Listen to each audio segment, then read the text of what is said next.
So hello everyone.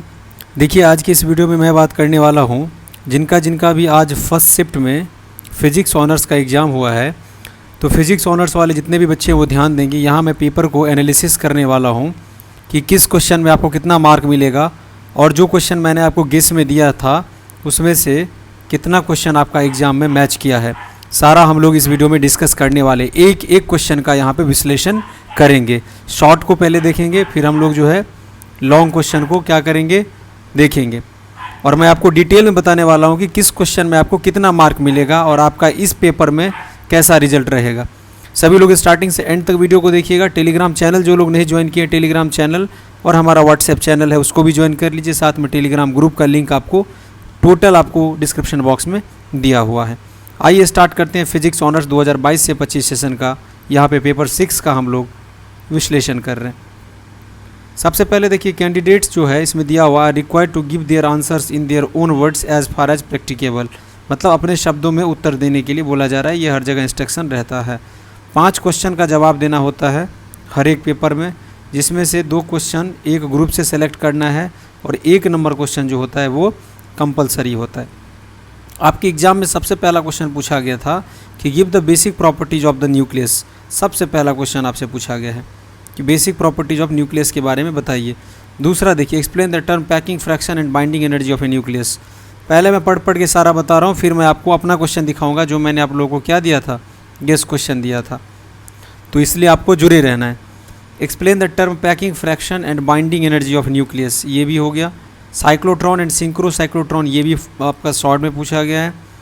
उसके बाद एक है मिलर इंडिसेज, BH कर्व पूछा गया है, और outline of free electron theory of metal, ये भी पूछा गया आपसे शॉर्ट में। आपसे सिंक्रोसाइक्लोट्रॉन पूछा गया है। Describe the special features of this accelerator. एक क्वेश्चन जो मैंने बोला हुआ था एस्टन्स मास स्पेक्ट्रोग्राफ, ये पूछा गया है।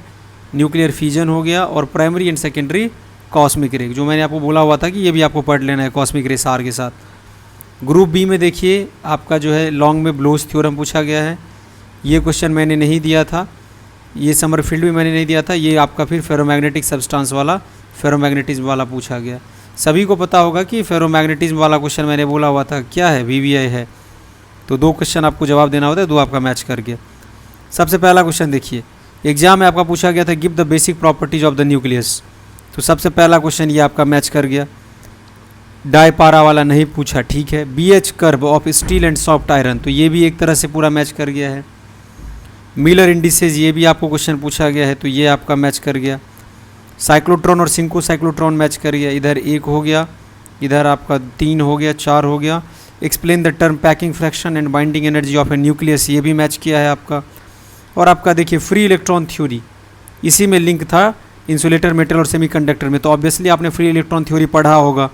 तो आपका 6 का 6 क्वेश्चन जो है आपका क्या हुआ है, मैंने जो गेस दिया है वो आपका देख लो यहाँ पे, देख लो यहाँ पे टोटल का टोटल 6 का 6 क्वेश्चन आपके एग्जाम में मैच किया है मेरे गेस क्वेश्चन से, ठीक है। देख सकते हो आप, जवाब सिर्फ 4 का देना होता है लेकिन 6 का 6 मैच कर गया। ग्रुप ए में देखिए रेडियो एक्टिविटी मैंने दिया था, तो रेडियो एक्टिविटी आपसे नहीं पूछा गया है, तो रेडियो एक्टिविटी जो है नहीं पूछा गया आपसे, तो इसको हम लोग छोड़ देते हैं। ये GM काउंटर भी नहीं पूछा इस बार, बीटाट्रॉन नहीं पूछा। कॉस्मिक रे सार के बदले जो है कॉस्मिक रे वाला दूसरा क्वेश्चन पूछा है, लेकिन वो कॉस्मिक रे से है, तो एक ये वाला हो गया। एस्टन्स मास स्पेक्ट्रोग्राफ मैंने बोला हुआ था ये पूछेगा ही पूछेगा, और आपको ये पूछा एग्जाम में। ये जिसने भी क्वेश्चन इसको सॉल्व किया होगा तो 18/20 मार्क इसमें आपको मिलेगा, 18 मार्क कम से कम। अब डिपेंड करता है आपने इसको किस हिसाब से सॉल्व किया है, अच्छे से अगर बनाए होंगे तो 18 मिलेगा। और एक क्वेश्चन आपका पूछ दिया था, देखो यहाँ पे मैंने दिया हुआ था सिंक्रोसाइक्लोट्रॉन के बारे में पढ़ने के लिए, तो इसी को लॉन्ग में बना दिया गया। इस बार बीटाट्रॉन के बदले सिंक्रोसाइक्लोट्रॉन को ही लॉन्ग में बना दिया गया, तो एक ये भी क्वेश्चन आपका हो गया। कॉस्मिक रे सार के बदले कॉस्मिक रे का पूछा गया, ठीक है। कॉस्मिक रे इंटेंसिटी ईस्ट वेस्ट सिमेट्री वाला, ये देखो मैं दिखा रहा हूँ आपको, प्राइमरी एंड सेकेंडरी कॉस्मिक रे और latitude effect and east west asymmetry, वही चीज़ है। कॉस्मिक रे के बारे में पढ़े होंगे तो आराम से ये बन गया होगा। तो 2-3 क्वेश्चन इधर से भी आपका मैच किया है। इधर से एक ब्लोच थ्योरम हो गया और एक हो गया फेरोमैग्नेटिक, 2 क्वेश्चन का जवाब देना था और 2 आपको मिल गया। देखिए ब्लोच थ्योरम अगर आप लोग लिखे होंगे तो इसमें 17/20 मार्क आपको मिलेगा रिजल्ट में, इस क्वेश्चन के लिए। आप बोलोगे सभी को, तो सभी को 17 नहीं मिलेगा। एवरेज मार्किंग आप लोग 14/20 समझ सकते हो 20 में से, लेकिन जो अच्छे तरीके से लिखे होंगे तो उनको 17 मिलेगा। और फेरोमैग्नेटिक सब्सटेंस ये वाला जो है, इसमें 18 और 19 दोनों में से कोई एक मार्क आपको मिलेगा इसमें। इसी तरह देखिए, अगर आप लोग एस्टन्स मास स्पेक्ट्रोग्राफ ये वाला क्वेश्चन 3 नंबर सॉल्व किए होंगे तो 3 वाले में आपको मिलेगा 18/20, मैंने जैसा आपको बताया है। इसी तरह अगर आपने मान लीजिए सिंक्रोसाइक्लोट्रॉन वाला लिखा होगा तो इसमें आपको 16/20। आपने अगर मान लो ये प्राइमरी सेकेंडरी कॉस्मिक रे लिखा होगा तो इसमें 15/20। इसमें क्योंकि पूरा थ्योरी है तो इसमें एवरेज मार्किंग होगा। उसके बाद शॉर्ट में देखिए, इधर अगर बेसिक प्रॉपर्टीज ऑफ न्यूक्लियस लिखोगे तो 4 मार्क मिलेगा। पैकिंग फ्रैक्शन वाले में 4 मार्क मिलेगा। अगर इसमें आपने ये लिखा होगा मिलर इंडिसेस तो इसमें भी आपको 4 मार्क मिलेगा। BH कर्व में 3 मार्क मिलेगा आपको। अच्छे से लिखने पे आपको 3 मार्क से ज़्यादा इसमें नहीं मिलेगा। टोटल अगर आप लोग कैलकुलेट करो तो लगभग आपका 4 4 8 3 11 और 3 लगभग 14/20 शॉर्ट से आप लोग एवरेज मान के चल सकते हो शॉर्ट से। और लॉन्ग से अगर आप देखो तो पहले ग्रुप से मैंने आपको बताया है यहाँ पे 18 + 16 तो लगभग आपका हो गया कितना, 14 + 34 हो गया पहले ग्रुप से। और सेकंड ग्रुप से आपका है 18 और 14 दैट इज़ आपका 32। ये हो गया आपका 4 2 6 4 10 3 1 4 3 7 1 8, यानी कि 80 मार्क आपका एवरेज बनेगा इस पेपर में।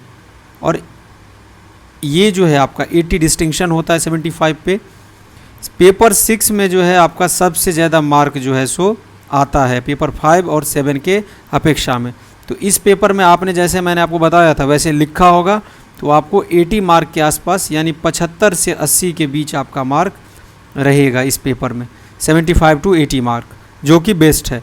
पेपर 7 का भी डिस्कशन मैं आपके साथ करूंगा एग्ज़ाम होने के बाद, लेकिन उससे पहले मैं आप लोगों को पेपर 7 का गेस क्वेश्चन एक बार फिर से समझा दूंगा। वैसे मैंने अपलोड कर दिया है लेकिन मैं फिर से बताऊंगा, कुछ उसमें ऐड करना होगा वो भी मैं बता दूंगा। चैनल से आप लोग जुड़े रहिए, सारा कुछ आपको टेलीग्राम पे मिलता रहेगा। लिंक मैंने डिस्क्रिप्शन बॉक्स में टेलीग्राम चैनल और व्हाट्सएप चैनल का दे दिया है। अधिक से अधिक वीडियो को शेयर करके चैनल को जरूर सब्सक्राइब करके रखिएगा।